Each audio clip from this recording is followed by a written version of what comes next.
about the top 5 South Florida beaches in 2022. We're here in Fort Lauderdale. It's beautiful. It's a little windy today, but it's one of our favorite vacation spots, and it's a great place to live, and why wouldn't you look around? It's beautiful.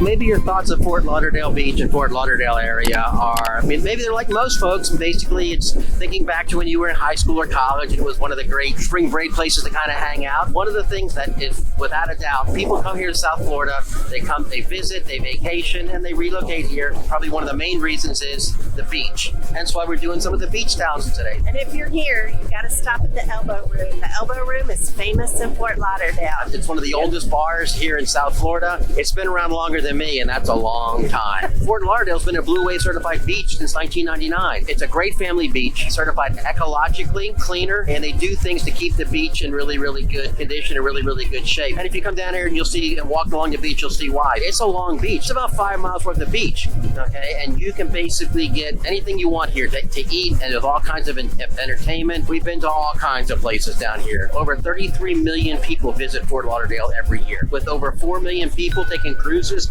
in and out of Fort Lauderdale, it's the 3rd largest cruise port in the world. Oh, out of Port Everglades, yes. Oh, yeah. Fort Lauderdale's a whole lot more than the beach. There's a lot of things that you can do here that are just a few steps away from the beach. You can take a walk on the Riverwalk, which is where you have the Bonnet House. You also have the Stranahan House, some historical things going on there. And of course, you can't forget Las Olas Boulevard, which is basically, think of it as Rodeo Drive, 5th Avenue, and Restaurant Row, all rolled into one. It's actually known as the Venice of America. It's got about 165 miles of canals and waterways. There's gondolas, there's all kinds of boat rides down here, and of course, we can't forget our favorite, Suz, the water taxi. Yes. There's all kinds of things to do here at Fort Lauderdale Beach for just about everybody. Definitely worth a stop. Don't take our word for it. Come on by, drop your comments in the space below, and let us know what you think about Fort Lauderdale Beach.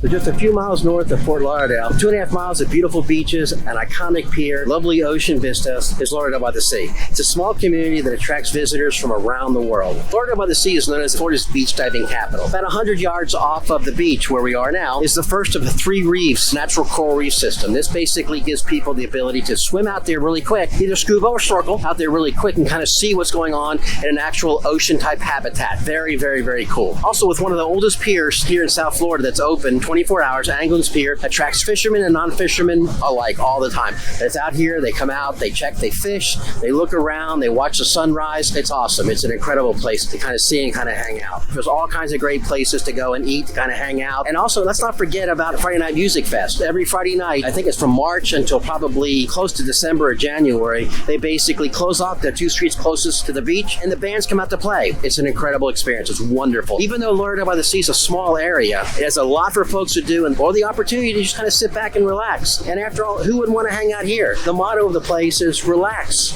You're here.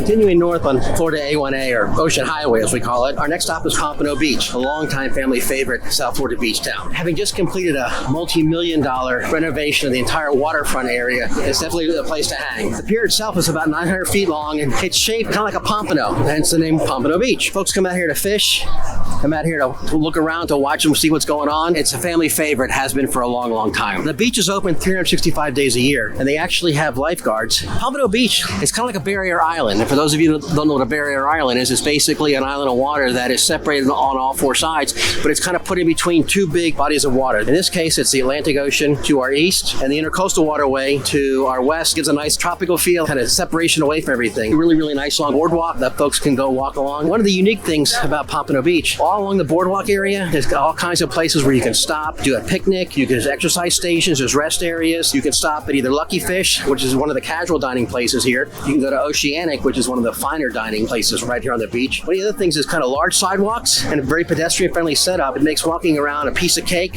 For more information on Pompano Beach, please feel free to check out our video, The Truth About Living in Pompano Beach, What No One Tells You, and we'll head on to the next place. Heading out from the pier, you got Oceanic to the one side, and you got Lucky Fish to the other side here. It's definitely worth a trip down to Pompano Beach to kind of check out the area around here. Part of the renovation was this new multi-story parking garage to make parking a little bit easier. People here are very, very friendly. It's just a great place to kind of hang out and visit. It's no wonder it's also in the list of top beach towns here in South Florida.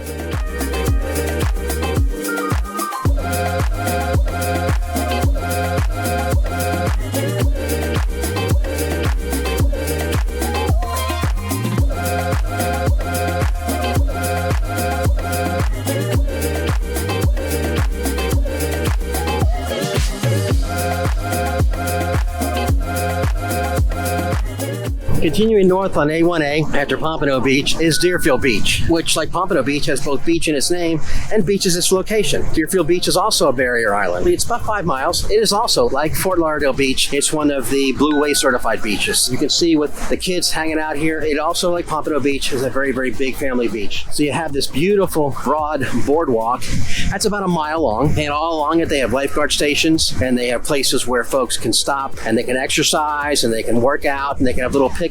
One of the things that you'll notice here is the grass. The grass forms a nice natural barrier between the area where people kind of hang out and the beach itself, and between the months of March through November, through late October, early November, it's basically where the sea turtles hatch. They lay their eggs and they hatch. This is a huge, huge thing down here in South Florida. And if you're down here late during the early part of October into mid to late October, it's something not to be missed. I mean, at night the eggs hatch and the turtles make a run from their nest all the way out to the water. Folks show up to try to help as many as they can. So it's a very, very, very cool thing that people do. It's a very family-oriented beach. You see the big pier. It's about 900 feet. Folks come from all over the place to fish off the pier and to kind of watch the sunrises and the sunset on the pier. There's more to do than just kind of hang out here at the beach. You have the walk here. You can get a nice little mile walk in. For health reasons, I'm just kind of watching where I walk here. Kind of like Pompano Beach, you don't need to sweat the parking. They built a nice multi-story parking garage here, so parking is not nearly as much of a challenge as it is. Okay. Actually, if you want more information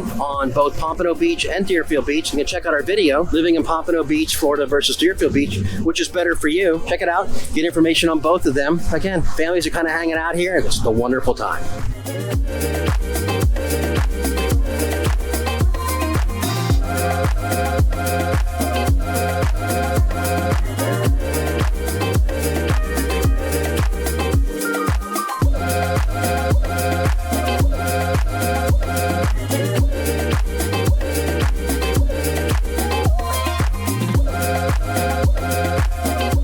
Here we are, stop number 5, Delray Beach. Delray Beach is a small town known for big fun just north of Boca. It's actually one of coastal living's happiest seaside towns. Named as one of the top beaches in southeastern U.S. by Travel Holiday magazine, Delray Municipal Beach is popular for basically everybody. It's a great family beach. There's a lot of folks that come down here and kind of hang out and kind of do all the kinds of stuff. You'll see families on vacation down here. You'll see people going out and doing all kinds of great things. As we talked about at Deerfield Beach, if you look behind me, you can see some of the big mounds are being made up for the sea turtles. This is is something that is taken to a whole new level here at Delray. And we've talked about that in some of our other videos, but I mean, it's something that's just incredible to see. There are guards here during the week. There's all kinds of places you can go get snorkeling information, snorkeling stuff. But basically, the biggest thing is it's a very, very nice, peaceful, very, very calm beach. There's all kinds of stuff. There's all kinds of places you can eat around here. You know, you can get to the Boston's on the beach. You can get to the Cafe Luna Rosa, which Suzanne and I have been to. Incredible Italian cafe. It's definitely worth being there. The beach itself is free, so you can kind of hang out here. One of the nice things about coming to the beach down here is that most of the beaches are free. Delray is no exception. Delray Beach is no exception. Within very, very close proximity to the beach, there's a lot of things that you can do. So when you've basically had enough getting the sand in your shoes, enough of the sea salt and sand type stuff, you can check out the Murakami Museum, the Japanese gardens, take a little trip on the Wakatahachi wetlands. But the other thing is that right off the beach here on Atlantic Avenue, which is kind of like, think of it as like Main Street USA, if you will. All kinds of stuff going on, all kinds of restaurants, all kinds of bars, all kinds of entertainment. You get the Pineapple Arts District you can hang out with, where people are doing a lot of stuff down there. So there's a lot more stuff that you can see on our video about Delray, the top 5 reasons to live in Delray.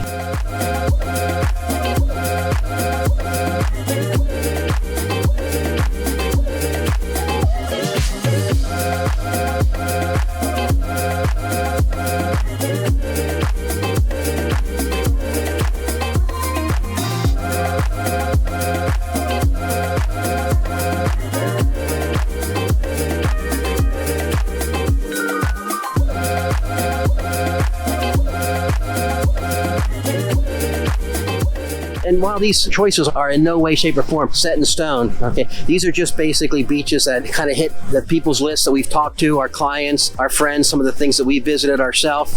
And it's just a great place to kind of come and hang out. And if we didn't, for some reason, we didn't pick up your beach or your area on there, please don't be insulted. Don't feel bad. Drop us a note. I know there's a couple more beaches that we've already been hit up with that we want to come out in High Point. So, we'll just add the next group of 5 beaches that come out. Just drop us a note. Let us know. We'll go ahead and add it to the list. We hope you'll consider subscribing to our channel. And if you're new to our channel, welcome again. And if you've been here before, welcome back. And until next time, thanks.